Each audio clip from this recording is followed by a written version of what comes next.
Good morning. Welcome back to Passionate World Radio Network. Distinguish yourself from the ordinary. And this morning on Lillian's interviews, we have the pleasure of interviewing Peter Hobler, who wrote a book called Commit to Courage. So good morning, Peter. How are you doing? Good morning, Lillian. I am fantastic. How about yourself? I am doing quite well, counting down the hours. No. I bet. Not long. Not long. Actually, if I could just skip the next 4 years, I would feel a lot better, but that can't be helped. Oh, well. So, getting back to your book, you have 7 steps to courage, but how did you get to be aware of your courage in the first place? Sure. Well, it's a great question, sort of the starting question. And 2 quick clarification points. It's Peter Hobler. My dad always used to say Hobler is nobler. I'll have to remember that. Yes, Hobler is cobbler. Yeah. So Peter Hobler, and the title of my book is Courage to Find the Fire Within. And courage, the word courage, is an acronym for 7 principles. So it all began for me going back to when I was 8 years old. And my father accused me of having lost some of my mother's really nice jewelry. I knew nothing about it. Every time he sent me out to look for it, and I would come back without it, saying I had no idea where it was, he would punish me with a belt or a hairbrush. And in hindsight, reflecting back, Lillian, I realized that afternoon, I made the subconscious choice to never again automatically tell my father the truth. And I've been raised how that it was important to tell the truth. And over time, I then lost touch with my own thoughts and feelings, and I became consumed with self-doubt, which led to extreme shyness, being unsure, and high school, college even, I was afraid to raise my hand in class. So I realized my shyness, and I needed to do something about it. So my first job, I was in the travel industry. I had to deal with people. I took a Dale Carnegie speaking course, fast forwarding to college. I actually made 2 varsity sports, baseball and soccer, as a walk-on. But within 2 years, I was too afraid to go speak to the coaches, and I literally, unknowingly, allowed my fear to steal my 2 biggest passions for baseball and soccer, possibly of my life, at least at the time. And I realized I needed to step into courage. So how do you do that? Well, the journey's been filled with all sorts of different things I've done, whether it's reading, taking seminars and courses, working with personal success coaches over the years, particularly the last, say, 5 to 7 years. And when I began writing what became Courage to Find the Fire Within, I realized the 7 principles that I was sharing in the book, 5 of them aligned with the word courage. So I tweaked inspiration to origin of inspiration and mindset to unrealized potential and came up with the 7 principles of courage. But without courage, what can we do? What can we really do in our lives? And I think our society basically operates from a place of fear at this point. And everybody knows what they don't want. They react to their fears, and then they get more of the same. Go ahead. I agree. And I think it's more prevalent among women than it is with men, because women are put in a position where they're not supposed to question their betters. I mean, I found my courage in raising a child by myself. Sure. I had to take control, so I did, and I realized finally that there were no right answers and there were no wrong answers. The only answers that matters were the ones that fit well with you, and you could live with them. And that's what I did. Sure. Well, being a parent is all at once one of the most incredible gifts and one of the biggest challenges we ever go through, right? Absolutely. Yes, I have one child, a daughter, Allie, who's now 19, freshman in college, and my favorite person on the planet. But really, it was my daughter that made me realize I wanted to set a different example, more an example of getting clarity for what I wanted, an example of courage and being non-reactive, being calm. And she's one of the most aware, caring, grateful, sensitive, best judges of character I know in my life. She's my favorite person on the planet. Good. My son is too, but I don't tell him that. No. He has 3 kids of his own he's working on at the moment. Oh, that's so great. I don't want to derail him. Nope. Well, it's interesting. It's up to each of us to stay on course, to stay on track.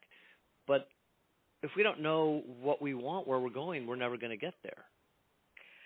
And you have to have a good identity of yourself.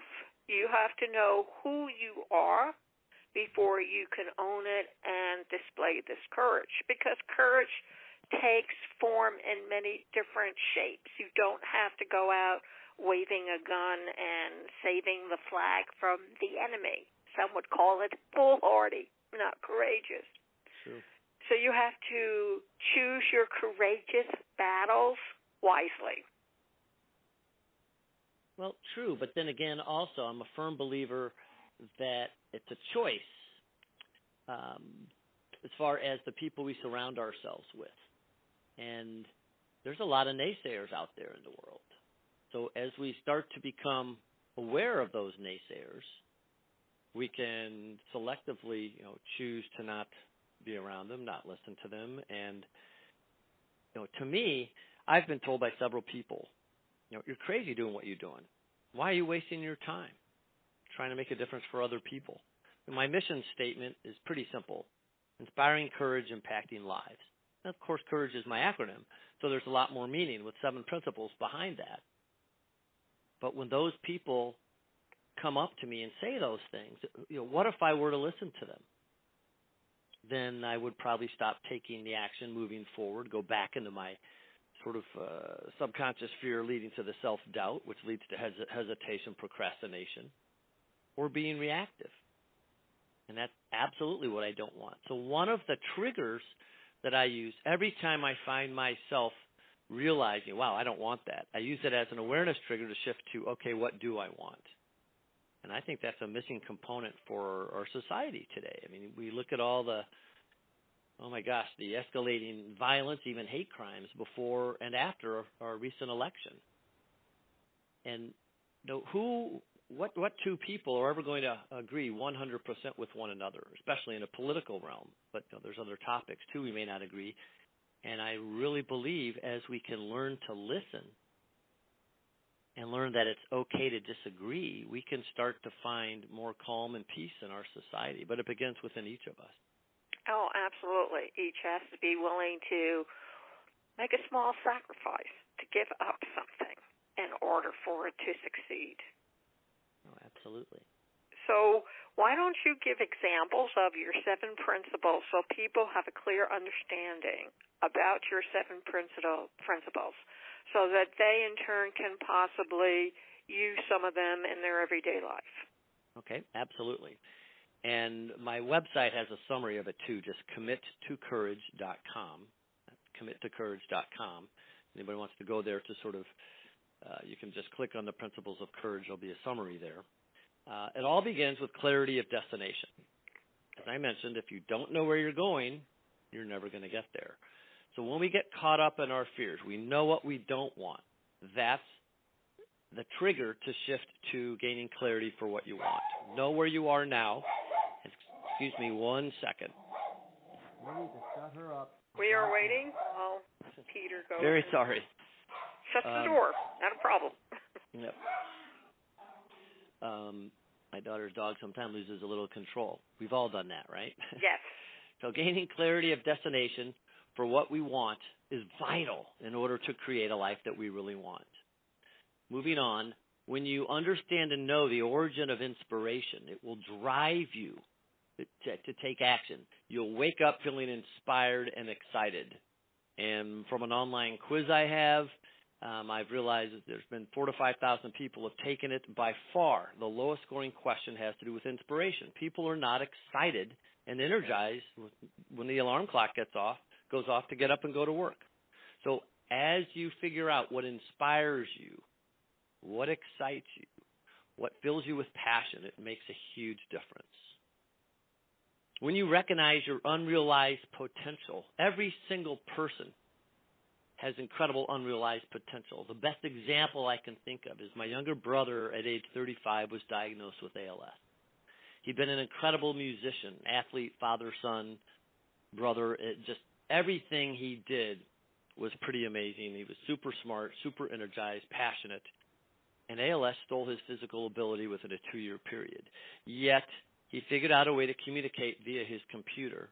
He started a public charity, Hope Happens for Neurological Disorders, and he founded a research laboratory called the Hope Center for Neurological Disorders. It now has 130 labs, each one for a different neurological disease, and 650 researchers at Washington University School of Medicine.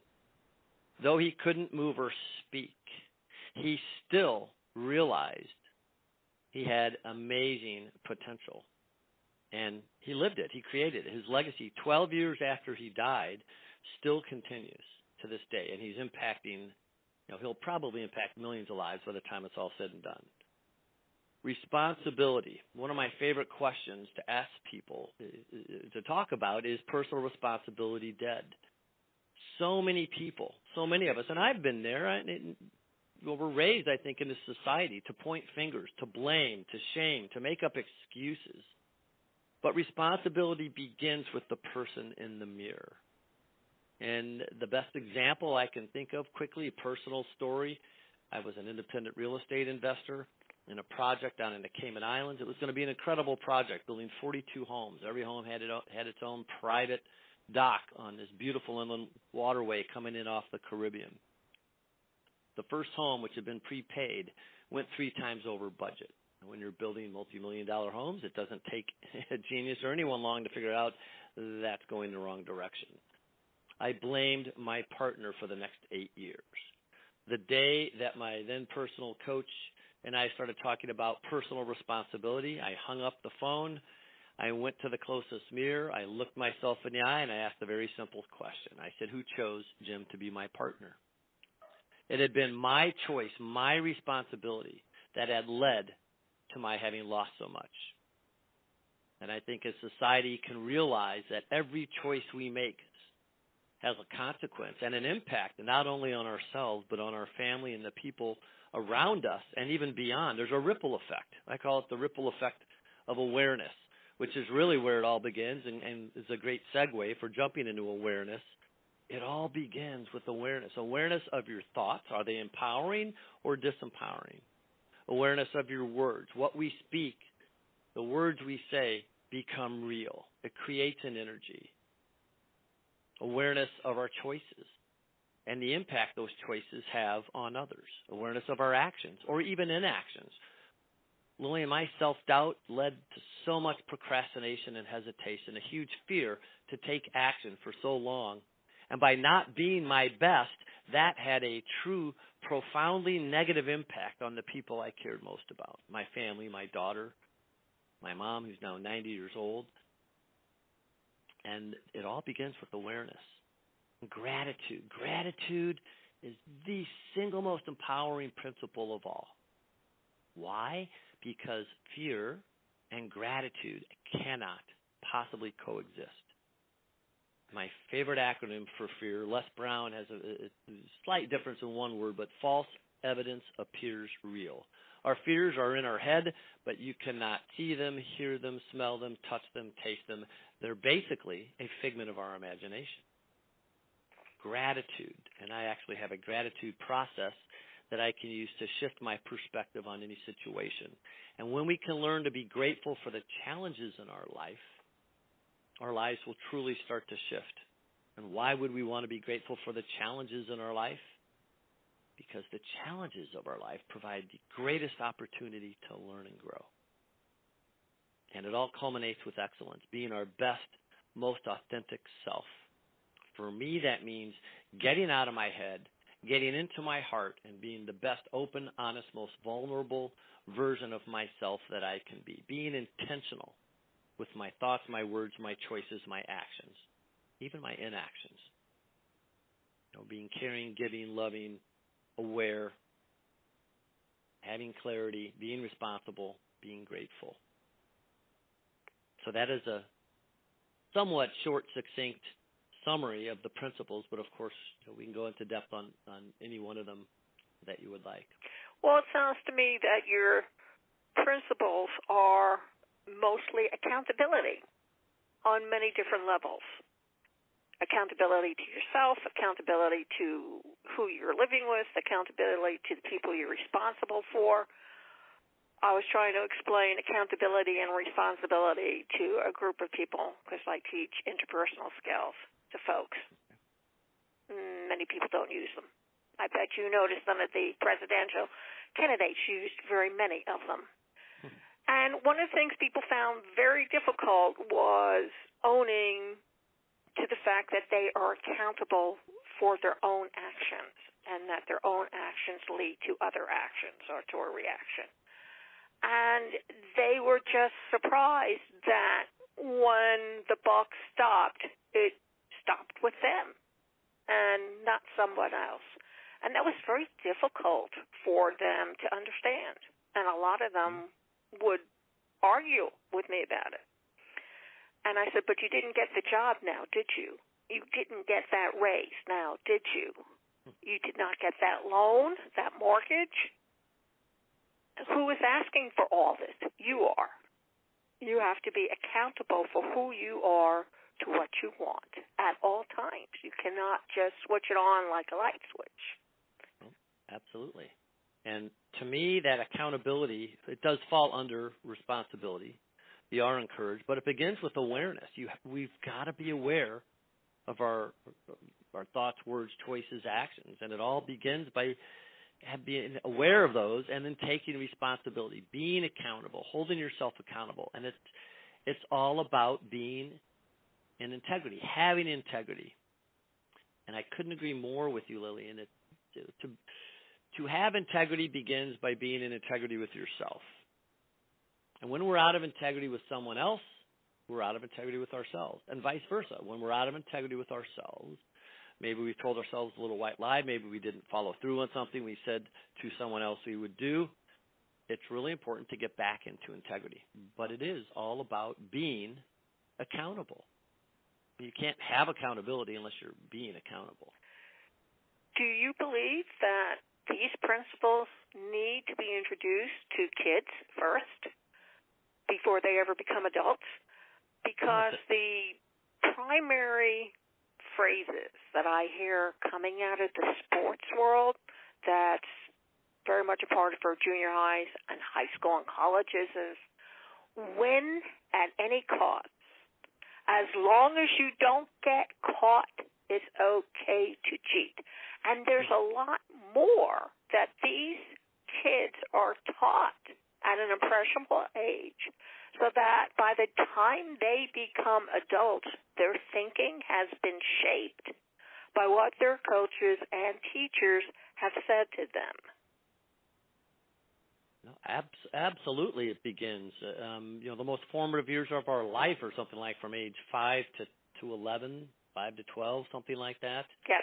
And we all have, I believe we all have something that's happened to us in that time frame, that stage of our life. Like my story when I was accused by my father of losing my mom's jewelry, which I knew nothing about. I was punished at that time for telling the truth. Truth, yes. But, it's interesting. I don't know if you've seen it. I actually watched a 15-minute video by Simon Sinek. I'm going to guess you've heard of Simon and his book Start With Why? Yes.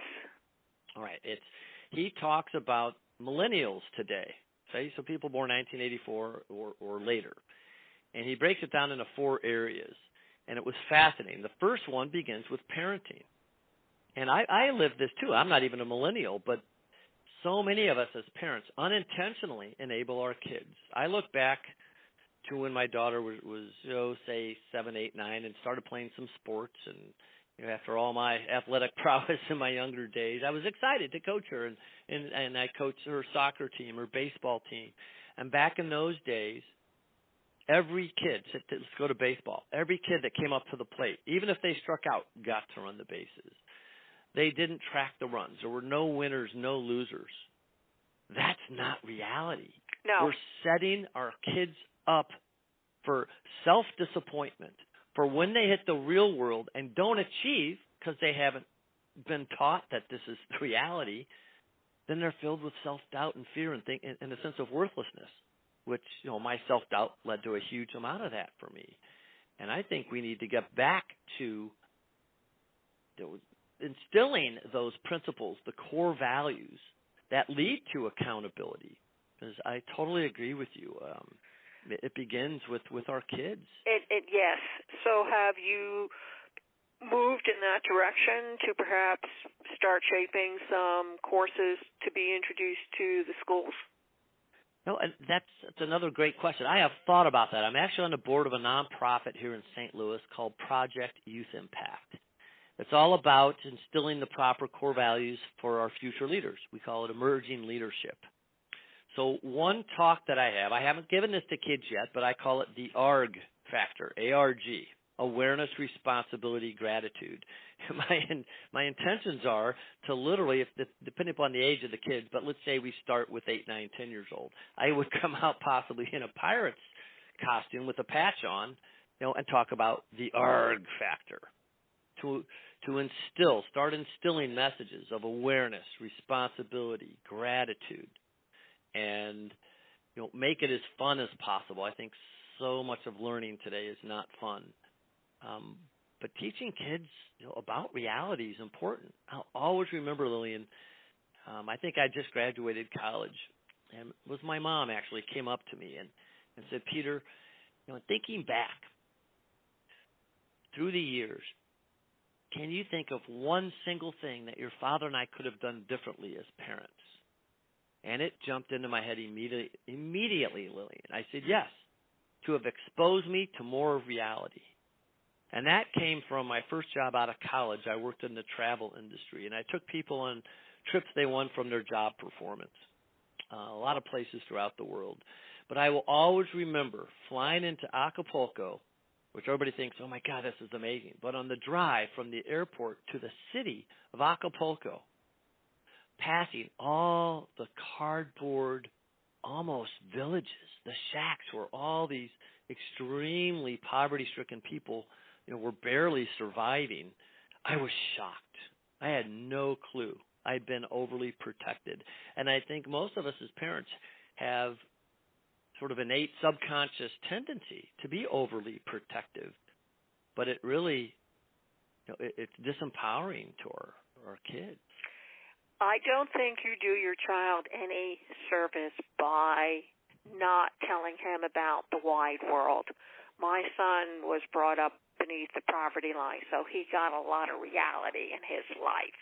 And he's making sure that his kids get them too, because he wants to make sure that they understand that whatever is out there is not so much just the personal choice of the people, but how the local politics or the local economics play out within that city, state, country, and that there always are third world countries that have never caught up. And so he makes sure his kids know that, but a lot of their friends don't have a clue, and it's really tragic. Everybody thinks that everybody's upper middle class and they have food served to them every day by loving parents, and they get big taken to find fantastic places on vacation. And that's not a true version of what the world is all about. No, it's you're so spot on that, I believe, and exposing our kids to some of this. I know for me, in looking back, and granted I wasn't a child anymore, having just come out of college, when I was finally literally seeing some of this as I started to travel the world, woke me up, made me aware, and it led to my being more grateful and being more committed to giving back. And to me, I'm a firm believer, the more you give, the more you receive. Oh, yes. I believe that as well. I spend most of my adult life here at the radio station making sure I do whatever I can to get people where they need to be and introduced so that they can move forward with their careers or with their personal life or whatever. Because you're not exposed, the everyday person is not exposed to some of the connections that one finds in the broadcast industry. And if you use them wisely, as the saying goes, you can really move mountains.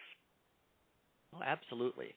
And if it's all right, I'd love to ask you a question one of my favorite questions to ask people that are successful in their respective ways, industries, is what single value, characteristic, principal trait would you say has led you to being as successful as you are?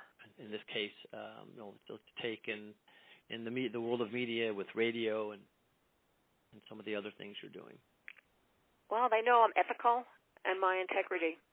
I'm known in the industry for being passionate and getting things done, but people always know that I'll be always upfront with them and do my best to get where they need to go. So I would think it's my ethical and integrity, my integrity basically, that makes me stand head and heels above everybody else. Wow.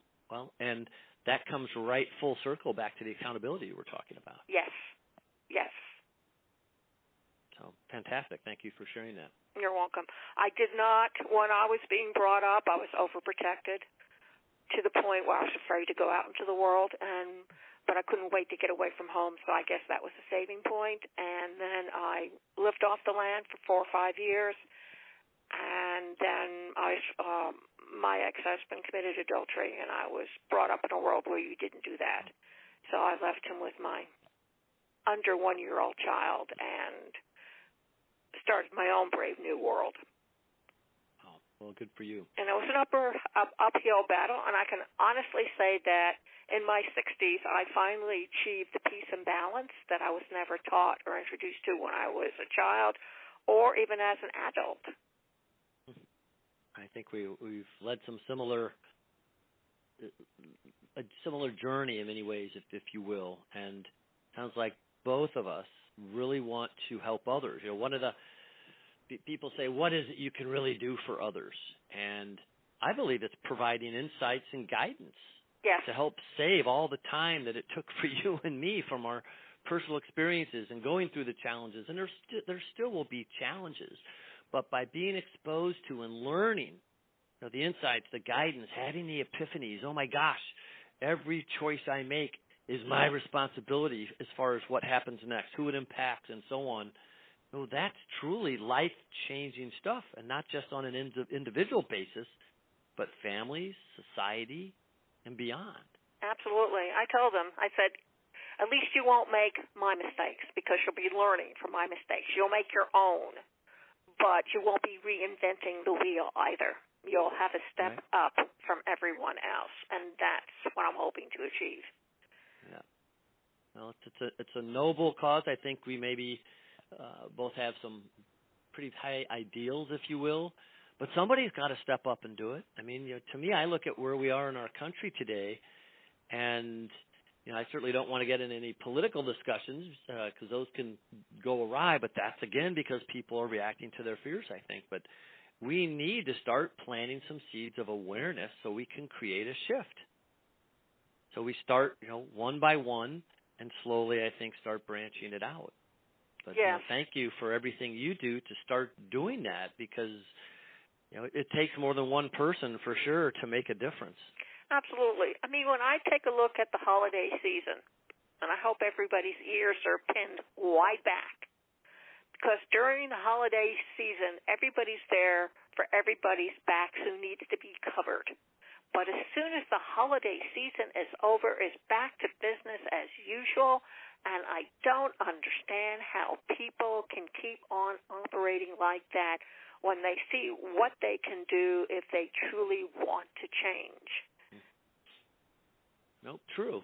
And then there is another side to that coin, I think. I recently saw a post of an individual I know who was walking just to his car he's a fitness trainer. He's walking to his car, and some guy comes up to him and says, hey, can you give me some money? And my friend looks at him and says, well, I work for my money. I suggest you do the same. The guy, without any forewarning, turns and slaps him across the left side of his face. My friend didn't flinch, and he's built like a, excuse my French, a brick shit house. He is so fit. And unknowing to the guy that slapped him, my friend had brain surgery 2 years before, so the left side of his face was numb as a result of that. Right. So he didn't even feel it, right? Right. But, of course, he's standing there in shock looking at the guy just like, are you kidding? Did you really just slap me? and the guy just takes off running. But people get desperate, too, over the times of holidays and all the stress. And, we see it out shopping and in traffic. And, where's the patience? Where's the calmness? Where's the gratitude? Where's the respect for our fellow man and women? Where is it? It isn't really there anymore.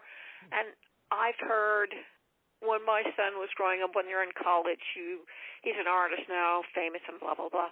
But when he was going to college, he was telling me how he was going to work at a very low-level job so he could pursue what he wanted in art. And I grabbed him by his collar, brought his face up about a half an inch from mine, and says, "Don't you dare. There are people out there, that's all they have to make a living for themselves and their families. You have so much to give. You're going to have to work ass to achieve it, but don't you dare do that because you are taking food out of some kid's mouth." Yes. And his friends were just shocked that I would say that to my son. But he heard me, and he didn't take that easy road out. He took the hard way out.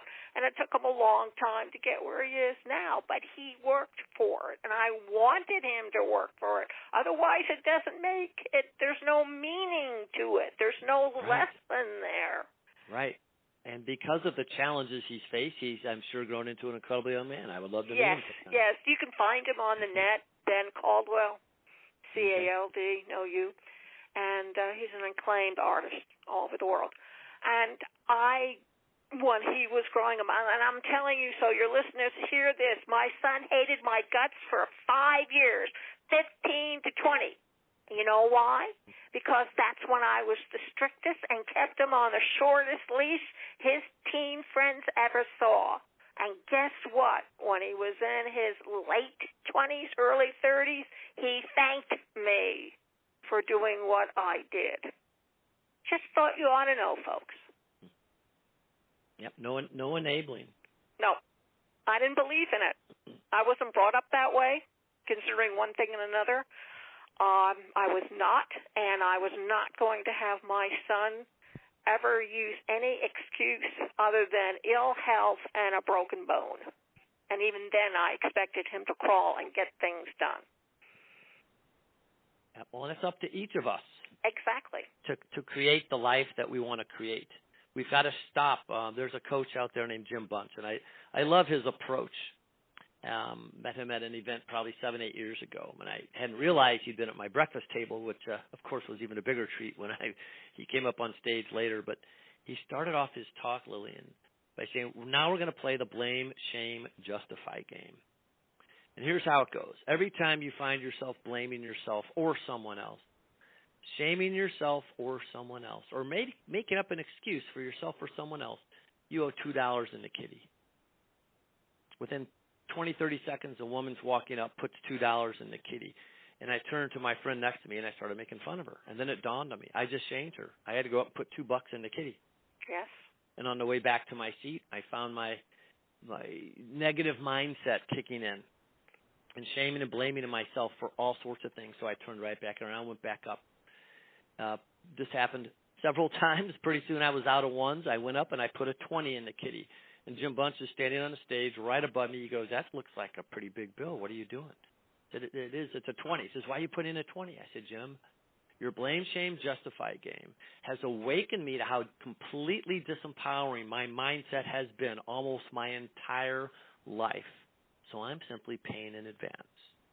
And Lillian, I tell you what, that quote game awakened me to how completely disempowering my mindset had been. And I realized I needed to start shifting it. And every single one of us has fear. Oh, yes, absolutely. Sort. It's how you conquer that fear or put it down to being a little kitty cat instead of a giant leopard.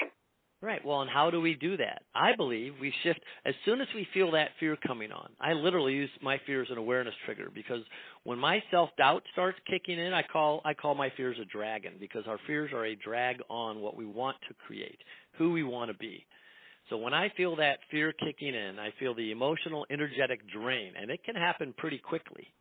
mean, I'll shut down, I'll turn off, but now I can use that as an awareness trigger and start thinking about, okay, what is it I want in this moment right now? And who and how do I have to be to achieve that? And I can literally, through gratitude, shift within a matter of 60 to 90 seconds. But we've got to gain clarity for what we want when we get caught up in our fears. That's the signal. That's the time. Yes, it is. When I had my fear about traveling to new places by myself, I quit my full-time job and became a professional temporary, which meant that I was going to a new place every single time, which meant that I had to drive the car to the new place or find transportation to the new place and get there. I stayed and remained a professional temporary for over 10 years. And I started out very, very low at like $5 an hour and worked my way up to about $100 an hour. And in those days, it was good money. But I found that the best way for me to overcome my fears is to face them squarely and deal with them at once. I wear sunglasses inside the airport because that way I feel I have some defense system set up in place. And guess what? I still go to the airport by myself. I still travel by myself. Those sunglasses work wonders. Psychological, yes, but it works. And I overcome my fear. Yep. And there's all sorts of little tricks we can use, whether it's something for travel or something for a business, or maybe it's a fear of public speaking. I used to be paranoid of public speaking. I worked with a keynote speaking coach for 6 months last year. I just presented to the local St. Louis PBS television station, the 9 Network, to 45 people for an hour and a half. And the more you do it, the easier it gets. Yes. And it's interesting. Your story sort of reminds me of this. So many coaches, people talk about how important it is to face your fear. And I have a completely different take on it. So if we were to each imagine that our face is our single biggest fear, for me it's that self-doubt, the disbelief, that sense of worthlessness. And we go to stand in front of a mirror and we focus on our face, that biggest fear, what's going to happen? We're going to get more afraid. We're going to be more consumed with that fear because we're completely focused on it. So I shift. I envision my face as what it is I really want. Maybe it's something for my daughter. Maybe it's the way I want to be for a talk. Maybe it's what I want to create for my career. I have a vision to inspire at least 1 million people by January 15th, 2022. So when I focus on that vision, my why, my purpose, my reason becomes bigger than me. And I'll step out. I'll go do what it takes. But I don't ignore my fear. Off to the side, I imagine there's a little side view mirror, and I'll glance in that mirror now and then to see where my fears are. Have I left them behind? Are they right there? Ooh, how can I use my fear to further inspire me and drive me? So it's a slightly different take on it. Really believe with all my heart and soul that when we feel that fear coming up, that's time to shift. Gain clarity for what it is you really want and shift your focus. 100% committed focus to being on what it is you want and how and who you have to intentionally be. But I think that fear and anger are necessary in order for us to keep on improving ourselves. Like having a wart or having a sore that's healed, but it still rubs every now and then. And it reminds you that you haven't quite gotten rid of all of it. You've given rid of most of it, but it's there and it needs to be addressed occasionally. So I use those two emotions in that respect to keep me what I say. I tell my son it keeps me humble and out of trouble. Absolutely. No, and there's so many different outlooks, perspectives, and it's important, and I realize as a personal development coach, Lillian, I realize there'll never be 100% of the people out there that I'm a good fit for, and that's okay. But I sort of use the analogy for me, I'm a huge snow skier. It's one of my biggest passions now. And I could take 10 different lessons or be in 10 different camps, a race camp, a steep and deep camp, whatever it is. But every ski instructor has a different approach. 8 out of 10 of them, it might not click for me, but I'll come across that one person that will say something just a little bit differently or demonstrate in a different way. And it will 100% click for me, and it's like, OMG, that is amazing. And it shifts everything. So we're all looking for the people that we relate to, we connect with. But even if it's planting a little seed that makes a difference, that's really what it's all about. Absolutely. Peter, please tell everybody where they can find you on the World Wide Web. Again, your website. Again, the name of your book, where they can find it. And anything else that you feel they need to know. Sure. Well, thank you, Lillian. And it's been a joy being here with you today. So my name is Peter Hobler, Hobler. My website is committocourage.com. Altogether, that's committocourage.com. You can find my book, Courage to Find the Fire Within, on my website. It's also available on Amazon. I do have a guidebook called Getting Unstuck Because Your Life is Waiting. There'll be some other things coming out as well. And really my parting words, I guess, are thoughts, food for thought, if you will, Lillian, would be, gain clarity for what it is you really want. And then commit to courage, because it takes courage to commit. And commitment, I used to ask people on a scale of 1 to 10, how committed are you to achieving your goals, to creating the life you really want? And I rated myself a 7 or 8. And then the epiphany hit me like a ton of bricks right between the eyes. Commitment's either basically a 0 or a 10. There's no in between. If you're serious, you can't just talk the talk. You got to walk the walk. But gain clarity for what you want and figure out why you want it. And make a positive difference. Just do one thing each of the next 7 days as we turn the corner into 2017. Think of one thing you can do for at least one person that will have a positive ripple effect. One thing each of the next 7 days.